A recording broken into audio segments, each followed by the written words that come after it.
দেশের এবং প্রবাসের ভাই বোনদের প্রতি সালাম। আসসালামু আলাইকুম। আমি প্রভাষক ডাক্তার রিক্তা পারভিন, চেম্বার সেবা হোমিও কমপ্লেক্স অ্যান্ড সেবা ডিজিটাল ল্যাব, উপজেলা মডেল মসজিদের পূর্ব পাশে, শিমুলিয়া, মাগুরা। সহবাসের সময়কে দীর্ঘায়িত কিভাবে করা যায়, অর্থাৎ 2 মিনিট থেকে কিভাবে 10-15 মিনিট করা যায় সেই বিষয়ে আজকে কথা বলবো। সহবাসের সময়কে দীর্ঘায়িত করার জন্য স্বামী স্ত্রী দুজনকেই ধৈর্যশীল এবং সহনশীল হতে হয়। মাথা ঠান্ডা রেখে যৌন কার্য পরিচালনা করতে হয়। মনে রাখবেন যে আপনি যুদ্ধক্ষেত্রে যুদ্ধ করতে যাচ্ছেন না, জয়লাভ করতে যাচ্ছেন না। আপনি যাচ্ছেন আপনার পার্টনার অথবা স্ত্রীকে সুখ দিতে এবং নিজে সুখ নিতে। যখন সহবাস শুরু করতে যাবেন তার পূর্বে দুজনকে পর্যাপ্ত পরিমাণ ফোরপ্লে করবেন। সাধারণত পুরুষেরা খুব অল্প সময়ের ভিতরে উত্তেজিত হয়ে যায়, আর মহিলাদের উত্তেজিত হতে একটু সময় লাগে, অর্থাৎ 10 থেকে 15 মিনিট, কখনো দেখা যায় যে 30 থেকে 35 মিনিটও সময় লেগে যায়। এই জন্য দুজনকে পর্যাপ্ত পরিমাণে ফোরপ্লে করবেন। যখন দেখবেন যে চরম উত্তেজিত হয়ে গেছেন, ঠিক সেই মুহূর্তে যৌন কার্য শুরু করবেন।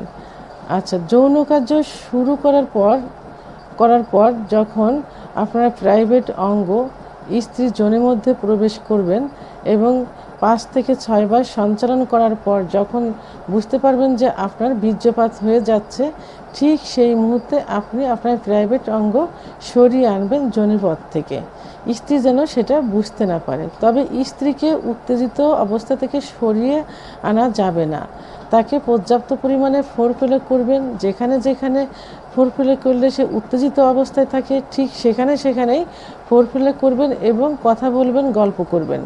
এর মধ্যে দেখবেন যে আপনার প্রাইভেট অঙ্গ নিস্তেজ হয়ে গেছে। তো আবার যখন নিস্তেজ অবস্থা থেকে আবার শুরু করার ডিসিশন নেবেন, তখন মন মানসিকতা সেইভাবে তৈরি করবেন। তবে যৌন কার্য পরিচালনার পূর্বে, অর্থাৎ সহবাসে আসার পূর্বে আপনি কিছু খাবার খেয়ে নেবেন, যেমন 1 গ্লাস কুসুম গরম দুধ, 1টা ডিম, 1টা কলা, 2টা খেজুর, 2টা কাজু বাদাম, অন্তত সহবাসের 1 ঘন্টা আগে এইগুলো খেয়ে নেবেন।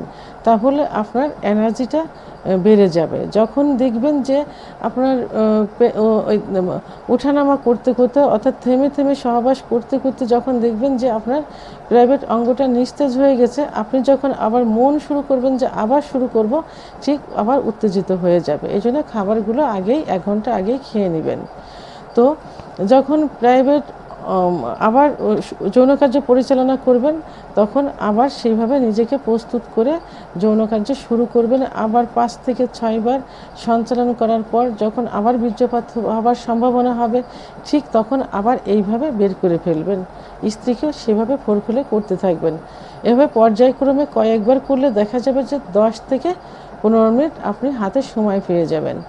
আচ্ছা, এটার জন্য আরেকটা পদ্ধতি অবলম্বন করা যায়, অর্থাৎ প্রাইভেট অঙ্গ অত্যন্ত সেন্সিটিভ, যেখানে স্ত্রীর যোনির মধ্যে যে স্পট জায়গা থাকে, ওর স্পর্শ পেলেই এটা উত্থান হয় এবং কয়েকবার সঞ্চালন করলেই বীর্যপাত হয়ে যাওয়ার সম্ভাবনা হয়ে যায়। এই জন্য অ্যানেস্থেটিক জাতীয় কিছু ব্যবহার করবেন। এর মধ্যে যেমন কন্ডোমটা কিন্তু রাবার জাতীয়, এটা ব্যবহার করলে সহজেই প্রাইভেট অঙ্গের স্কিনে কিন্তু ওইভাবে স্পর্শ হবে না, অর্থাৎ একটু দেরিতেই আপনার বীর্যপাত হবে।